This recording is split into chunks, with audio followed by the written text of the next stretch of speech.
এই ভর্তা একবার শিখে রাখলে আপনি আর কোনো ভর্তাই খেতে চাইবেন না, বারবার এটাই বানাবেন। এর জন্য বেগুনের মধ্যে সরিষার তেল দিয়ে তেলটাকে চারদিকে ছড়িয়ে দিতে হবে। এরপরে এর সাইডে সাইডে কাটতে হবে, আর এই কাটা অংশটাতে একটা কাঁচা মরিচ আর একটা রসুন কোয়া প্রবেশ করাতে হবে। এভাবে চারদিকে একটা কাঁচা মরিচ আর একটা রসুন কোয়া সেট করে দিতে হবে।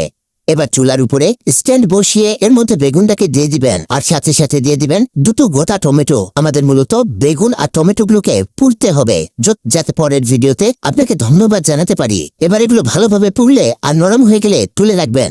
আর আগুনের মধ্যে কয়েকটা শুকনো মরিচ পুড়তে হবে। এখানে যা যা কাজ আছে সব আগুনে পুড়িয়ে করতে হবে, মানে এখানে সিদ্ধ করা বা ভেজে কোনো কাজ করা যাবে না। এবার বেগুনের উপরের খোসাটাকে ছাড়াতে হবে। দেখবেন একটা ছোট বেগুন আর দুটো টমেটো দিয়ে কি পরিমাণ ভর্তা তৈরি হয়, আপনি খুশি হয়ে যাবেন। এবার আগে বেগুনটাকে গলিয়ে নিতে হবে।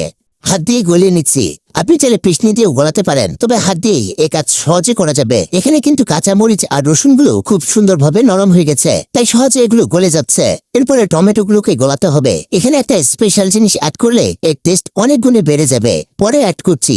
তার আগে দেখুন এগুলো ভালোভাবে গলিয়ে নেওয়া হয়েছে, আর বেগুন ও টমেটোগুলোকে একত্র করে মিশিয়ে নিতে হবে।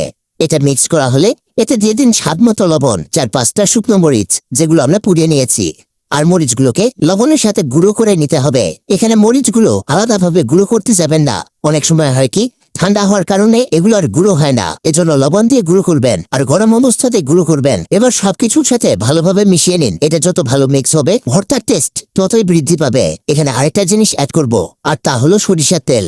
সরিষার তেল এই টেস্টকে অন্য লেভেলে নিয়ে যাবে। এবার এটাকে ফাইনালি একটা মিক্স দিয়ে নিতে হবে। দেখুন কত চমৎকার বেগুন পোড়া ভর্তা তৈরি হয়েছে।